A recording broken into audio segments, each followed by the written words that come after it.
Amigos, regresamos a Paréntesis desde UACJ TV y precisamente estamos compartiendo el día de hoy con la doctora Elizabeth Bautista Flores de la División Multidisciplinaria de la UACJ en Nuevo Casas Grandes. Y bueno, estamos hablando de estos temas que ella ha llevado a lo largo de su vida académica e investigativa.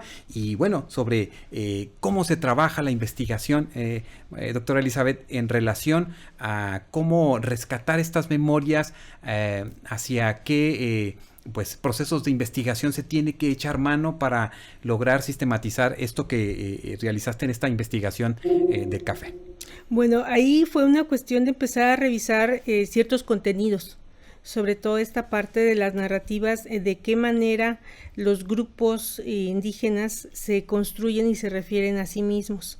Entonces, lo que yo hice en este sentido fue, con base en herramientas etnográficas, de trabajo de campo, de visita a la comunidad, de convivencia, saber en buena medida de qué se trata este tipo de discursos y cómo los mismos grupos indígenas empiezan a apropiarse de esta tecnología. Te estoy hablando yo de principios del 2000, 2002, más o menos. Y yo recuerdo, fíjate que yo recuerdo parte de este texto porque lo leí y habla de cómo vas incursionando o cómo van incursionando estos grupos indígenas precisamente con la aparición de las nuevas tecnologías y cómo es difícil poder adentrarlos o llevarlos a este nuevo esquema de comunicación que se vive y bueno, pues que se ha rebasado, que nos rebasa y nos sorprende todos los días. Sí, porque realmente es como toda una vorágine que se ha dado con los medios de comunicación, porque mi tesis de maestría lo hice sobre el conflicto armado chiapaneco, la cuestión del fotoperiodismo. A mí me llamó la atención cómo los grupos indígenas desarrollaron una excelente estrategia de comunicación y la parte visual desarrollada por ciertos periodistas, fotoperiodistas, en ese momento de periódicos como La Jornada, de Proceso, llevaron precisamente como que a la luz, a visualizar al indígena vivo, al indígena que es, digamos, un ser transformador de su entorno y que es dueño de su propia palabra. Entonces, en ese sentido me empezó a llamar la atención y cuando surgen todos estos medios de comunicación cada vez más portátiles, cada vez más digitales e incluso cada vez más individualizables, personalizables, se empieza a ver esta dinámica que para muchos, de hecho en el doctorado tuve muchos problemas porque cuando yo hablaba y hacía este cruce de los indígenas con la tecnología de la información, pues me criticaban mucho porque me decían que estaba yo alucinando y yo les decía, en la realidad, cuando usted vaya al campo, va a ver a una indígena vestida con su chug o vestida como ella acostumbra, con un teléfono de celular, o sea, no les es ajeno, es parte de, y yo afirmaba en ese momento, quizá un poco muy aventurado, quizá al fin y al cabo no eres más joven, que sí, o sea, que realmente las tecnologías iban a llegar a permear a quien quisiera, ¿no? Y en ese tiempo, pues, todavía eran muy complicadas para tener acceso porque eran caras. Sin embargo, con el tiempo hemos visto que, bueno, en menos de 20 años las tecnologías están personalizadas. Claro, y además, bueno, también observo que dentro de tu recorrido en investigación, ya centrada y ubicada en el estado de Chihuahua, trabajas el tema de las colonias menonitas, ¿verdad? Y lo haces, me imagino, en primera instancia como algo novedoso para ti. ¿Qué encontraste en esto y qué investigaciones realizaste? Fíjate que he seguido un poquito con eso que me ha gustado con los grupos vulnerables o que sean considerados excluidos, pero desde el punto de vista de la comunicación no lo son tanto, porque quizá, por ejemplo, aquí en el norte lo que yo encontré con los menonitas, que fueron mi principal espejo al sentirme diferente, fue precisamente ese punto donde también ellos ofrecían cierta resistencia. Sin embargo, yo veo todo un panorama de oportunidades para el análisis, debido a que ellos tienen ciertas normas, cierto estilo de vida, pero que al fin y al cabo en algún momento, por conveniencia o por necesidad, se vinculan con la comunidad receptora. ¿Qué te sorprendió de ir investigando precisamente las comunidades menonitas? ¿Qué te llamó la atención y qué descubriste en esos entornos? Yo lo que descubro es precisamente también una muy fuerte organización interna, una solidez en cuanto a su estructura, no solo jerárquica, sino su estructura comunitaria. Entonces eso permite en buena medida que sus valores, sus objetivos y sus metas sean más alcanzables que para otros. Entonces su sentido de colectividad es muy intenso. De ahí que, pues bueno, sean colonias las que siempre estén migrando y sean las que se muevan, digamos, en grandes grupos familiares. Entonces, el haber convivido con ellos, tanto en México como en Brasil, ha sido para mí sumamente interesante porque también tienen sus propias narrativas. Fíjate, aquí te interrumpo solamente para comentarte ahora que comentas de Brasil, porque genera también un trabajo de investigación sobre comunidades menonitas de México y también de Brasil, que precisamente vas a observar también esta situación a este país sudamericano, ahí cómo se da la relación entre pares para que se pueda generar una investigación como la que tú realizaste con tus pares en Brasil y que da precisamente esta posibilidad de interacción en universidades tan lejanas.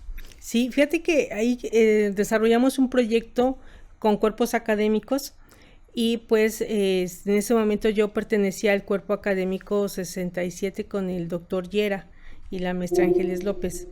Entonces se desarrolló el proyecto, yo participé también en él y se dio la oportunidad de haber obtenido un premio en un banco, no se puede decir publicidad, pero gané ese premio y con eso me fui con parte del proyecto y con lo que se me asignó nos dicen que te vieron en el carnaval de Río de Janeiro primero. Sí, no, fue el mundial, fue el año del mundial, fue el del 2014. Entonces, fue interesante porque sí, o sea, la comunidad menonita tiene de verdad rasgos muy característicos. ¿Por qué? Porque están atravesados por cuestiones de valores, donde su religión, donde su organización, que viene desde órganos internacionales, es muy similar. Entonces, también analicé en esta parte la cuestión de los contenidos y las narrativas. Y esto realmente sí, en comunicación es interesante, pero cuando yo estoy trabajando en mercadotecnia, yo descubro de verdad otra fuente de conocimiento y ahí he abrevado muchísimo porque, por ejemplo, he aprendido lo que es el branding, he aprendido toda la importancia de la construcción de estas narrativas para una campaña, etcétera, y que a veces no se le considera tanto como una disciplina que aporte a la ciencia, y yo creo que sí.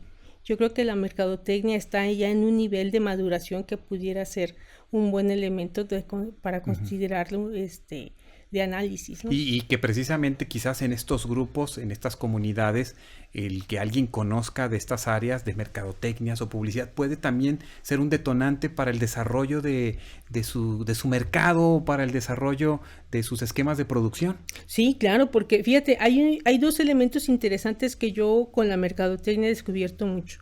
La parte de la imagen y la reputación de la marca. Ahí los contenidos tienen que ser sumamente coherentes con tu acción y tu discurso. Lo que yo digo va en relación a lo que hago, pero además entra un elemento interesante, lo que el otro opina de mí. Y eso es como se construye la reputación, ¿no? Entonces, si no tengo una buena reputación, es muy seguro porque no me he dedicado a cuidar ni mis acciones ni mis palabras. Fíjate qué interesante, ¿no? Entonces, yo cuando empiezo a hacer estas relaciones que tienen que ver precisamente con esto, es porque en grupos sociales, como el caso de los menonitas, como el caso de los indígenas, pueden tener una buena o muy mala reputación dependiendo cómo ellos la quieran construir y hacia dónde la quieran dirigir. ¿Ellos están conscientes de estas necesidades? ¿Están conscientes de esta necesidad de generar pues una propuesta más cuidada de sus productos que generan?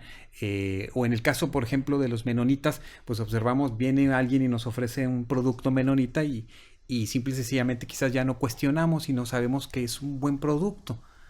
Pero ¿hay conciencia de la necesidad de utilizar o echar mano de estas nuevas herramientas? Fíjate que no, lamentablemente en México y en general, lo digo, incluso ni siquiera nosotros tenemos una marca país, que es precisamente esta parte de la reputación y de la imagen, ¿no? O sea, en muchos lugares hablar de México no es hablar de algo positivo. Y lo mismo en este caso con los menonitas. Los menonitas sí tienen, yo puedo decir que sí tienen buena reputación, porque, bueno, aplicamos una encuesta, es parte de un resultado que se obtuvo, pero al menonita se le relaciona con todas las cuestiones positivas, que es trabajo, que es educado, que es tranquilo. Y fíjate esos 3 elementos positivos. Entonces, claro, si alguien te vende, como tú dices, un queso, estás tú comprando esta parte de la reputación que se le asigna al producto. Eso es mercadotecnia, fíjate. Pues no lo había entendido hasta que llegué aquí. No, pues qué interesante, y además porque dentro de ella pues hay muchos jóvenes inquietos en participar, en prepararse en estas áreas del conocimiento. ¿Cuál es ese mensaje que les dejas a esos estudiantes para que los que están y los que deseen ingresar a estas áreas para profesionalizarse?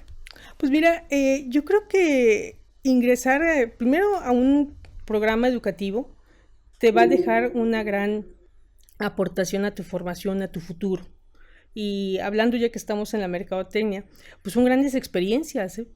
Porque siempre les comento a los muchachos, o sea, 20 años jamás vamos a tener, y 20 años en la universidad son inequiparables con nada, ¿no? Entonces, yo sí considero que los jóvenes actualmente deberían aprovechar un poco más tanto su juventud como su experiencia y disfrutar al máximo el ser de parte de una universidad, y de una universidad como esta, que es la más grande en cuanto a impacto, como la UACJ.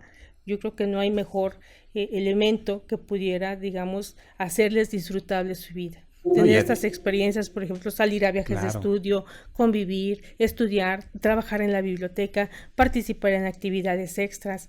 Y yo creo que yo vengo de la UNAM y a veces de verdad agradezco mucho todo lo que me dio, pero cuando veo todo lo que les ofrece a los jovencitos aquí en la UACJ, digo, aprovechenlo, no los dejen pasar. Y además que esta carrera, al menos el programa de la licenciatura en mercadotecnia que ofrece la universidad, pues siempre está también una constante renovación, porque siempre estamos viendo cosas nuevas, que surgen cosas nuevas, y pues es interesante haber compartido contigo el día de hoy en este paréntesis de investigación. Elizabeth Flores Bautista, muchas gracias por acompañarnos. Muchas gracias a ti por la invitación, y pues muy amables a todos por habernos escuchado, y esperemos pues visiten Casas Grandes de verdad, porque es un lugar muy, muy agradable. Y nada más a aprovechar unos segundos, Mercadotecnia va a cumplir 15 años y eso para todos nosotros nos llena de mucho orgullo, porque no, pues hay que alistar la fiesta ya, ¿no? Sí, ¿no? A ver cuándo pues, vamos nos para visitan y todo en agosto. Claro que sí, ¿no? Y además también pues queremos agradecer a los jóvenes estudiantes de este programa que nos acompañan el día de hoy. Muchas gracias. Esperamos que hayan disfrutado la charla, la entrevista. ¿Cómo lo hizo su maestra? Bueno, un aplauso para ellas. Muchas gracias. Y gracias, Elizabeth, nuevamente, y gracias a ustedes que nos vieron, nos escucharon. Recuerden, este fue Paréntesis de Investigación. Los esperamos en nuestra próxima emisión aquí en UACJ TV.